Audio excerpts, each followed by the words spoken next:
So, without further ado, you know what? This mujer, this is my first time getting to introduce you ever.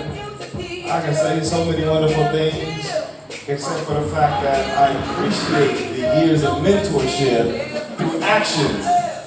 Ladies and gentlemen, give it up for Professor Maria Figueroa.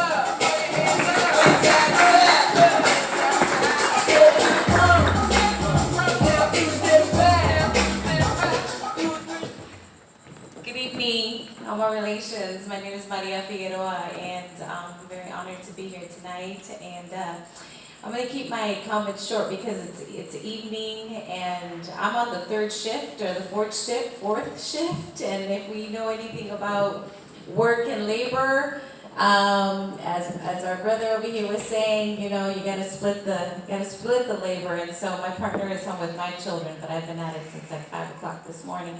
I wanted to thank my brother Jim for inviting me tonight, and yes, to echo Ant's ideas about or comment about the last word. It's also the first voice we hear, and I think that's really important for us to acknowledge our original, our place and our root from which we come. We all come from a woman, and I think that in closing we also honor the beginning. I'd like to just say a few words. You know, Jim asked me to speak on misogyny, and those are big things, you know, and I can't say that I'm an expert on misogyny because I don't consider myself a misogynist, and I hope that none of us here, but I am an expert on what it means to experience it in the face, or being a woman, a self-identified woman too, in this era and in this historical moment. And I think there are some basic tenets to what I want to share, which is that we are experiencing what we're experiencing as a society because we have lost sight, I think, of our grounding, and we've lost sight of where we begin. And really, if we go back to understanding that societies, indigenous societies and traditional societies really lived with the understanding of a harmonious way of life, then we would not be involved in this hierarchical, patriarchal, kind of sexist way of existing that disenfranchises not only women but also men and harms children. And so as a mother, you know, of 2 children, for me it's very important to raise my children understanding that there should be balance and equality, but not in this only gendered manner, but that there needs to be balance and equality among humanity. And that's why I like to begin by saying all my relations, because it's from the inanimate to the existing, the two-legged.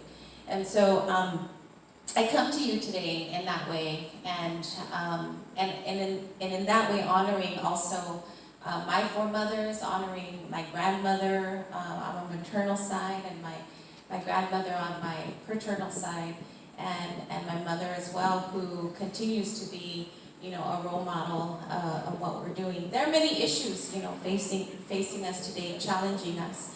And I think if we understand that when we empower women, when we empower girls, when we empower our sexually minoritized brothers and sisters as well, that we create a more just society. And it is from that perspective that I also think that we need to come to, let's say, voting for the rights and the good of our society.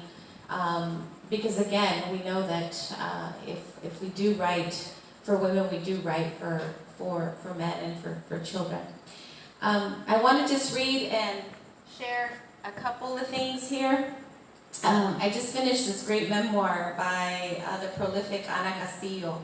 And she wrote a memoir called Black Dove, Mama, Mijo, and Me, where she talks about being a queer mother of color as a single mother, mothering and raising a young man of color in Chicago. And it struck me when she said something very poignant, and I'm just going to read a couple of paragraphs here, and then I'll close with one of my pieces, because I'm also a poet, I guess you could say. I'm also a writer. I don't come out as a writer often in public because I'm busy, you know, and it's 9 o'clock and I'm older and I should be home asleep. But It's ended on a Monday night. Oh my goodness! So thank you for getting me out of here. But to quote the prolific Castillo, she says, "All parents, not just in the United States but everywhere, worry that their sons and daughters may not be viewed in public with the humanity with which they are loved and regarded at home. But I've come to be especially sensitive and concerned how males of color in particular are viewed. Mothers have always been accorded much of the credit or blame for making men. Single mothers are held to a special standard since they have, quote, failed to have a positive male role model in the home. Whether single or married in a same-sex household, or if a mother is completely absent, no matter how well he is looked after, a boy learns from the world. He examines society, he consorts with other males growing up. He learns as much of what it is to be a man outside the home and inside it," end of quote.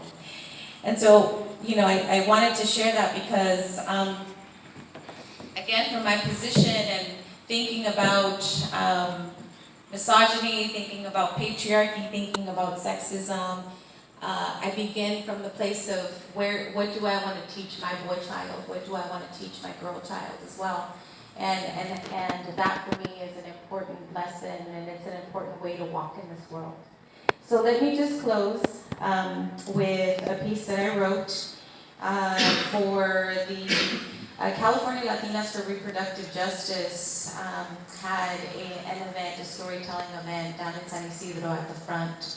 And they invited me to be one of the storytellers. And so this is a piece, and I think it encompasses many of the intersecting issues and intersecting identities that attempt to challenge, not attempt, but that do challenge these ideas of patriarchy and of misogyny. Justicia. Justice exists in between the childhood mental space when it is revealed you are expected to be a mother, and between the abusive moment your partner tells you, pues querías hijos, you wanted children. Justicia exists in between the moment 2 midwives and 3 delivery nurses assist my journeying child and his warrior mother through the liminal space of excruciating pain, fear, and relief. Birthing through shoulder dystocia was no initial battle, or was our initial battle.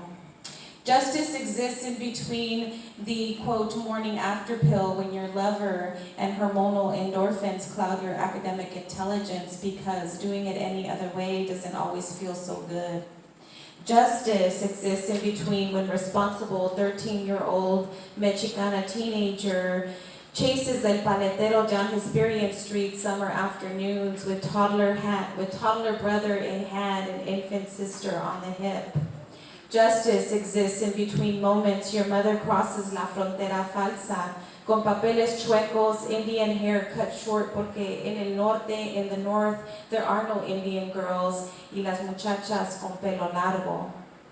Justicia exists in between El Rio that took my great-grandmother Emilia one rainy afternoon in Tuxcacuesco, Jalisco. Emilia was a free spirit who didn't submit to conventional womanly ways. Justice exists in between 1975 and 1985, 10 years postpartum for mi mami, a working-class immigrant woman who accessed birth control while my dad accessed the bottle, drinking some of his pains away.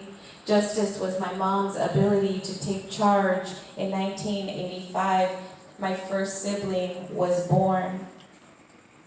Justice exists in between when I kiss my chiquita linda after a bendición and encourage her to say her prayers.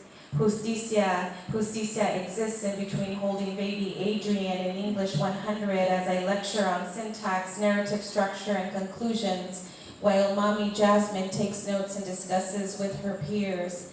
La educación más alta is embodied in baby Adrian.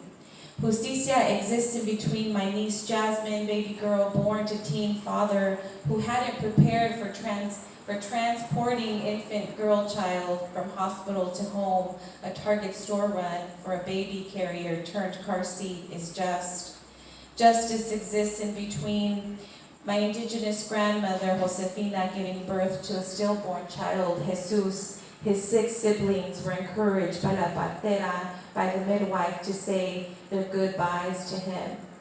Justice exists in between cosmos of night and day, with the four directions of the sacred elements between rebosos and estrellas. All my relations, thank you. Good evening.